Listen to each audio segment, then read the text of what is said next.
اللہ پاک تین بندوں سے محبت کرتا ہے، اور وہ اللہ کے پیارے اور اس کے محبوب ہوتے ہیں۔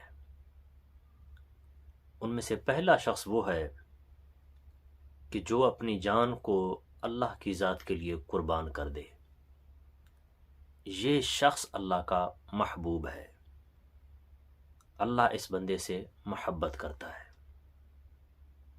اور دوسرا شخص وہ ہے کہ جس بندے پر اس کا پڑوسی ظلم کرے اور وہ بندہ پڑوسی کے ظلم پر صبر سے کام لے، ایسے شخص سے بھی اللہ حد درجہ محبت فرماتا ہے۔ اور تیسرا شخص وہ ہے کہ جب دور دراز سفر کر کے قافلہ آ کر کہیں پہنچ جائے اور تھکے ہوئے سارے لوگ اپنے بستروں میں داخل ہو کر سو جائیں، لیکن وہ بندہ وضو کر کے تھکاوٹ کی صورت میں مصلی پر بیٹھ جائے، تو یہ شخص بھی اللہ کا انتہائی محبوب ہے۔ اس بندے کے ساتھ بھی اللہ محبت فرماتا ہے۔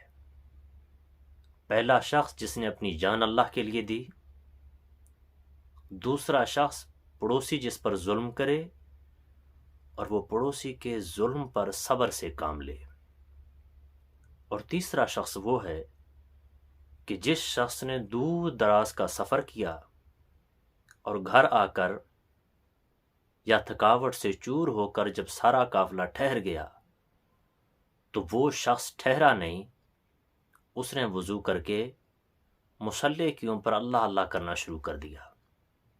جب سب سو گئے تو وہ اللہ کی یاد میں مگن ہو گیا۔ تھکاوٹ کی صورت میں جس نے اللہ کی یاد کی، یہ تینوں لوگ اللہ کے انتہائی پسندیدہ ہیں۔ اب آپ وہ تین بھی سنیں کہ جن سے اللہ محبت نہیں کرتا، بلکہ یوں سمجھیں وہ اللہ کے ناپسندیدہ لوگ ہیں۔ ان میں سے پہلا شخص وہ ہے کہ جس کے دل میں تکبر ہے اور عملی صورت میں اس کا اظہار کرتا ہے، اپنے آپ کو بڑا، لوگوں کو ہلکا سمجھتا ہے۔ یہ اللہ کا ناپسندیدہ پہلا شخص ہے۔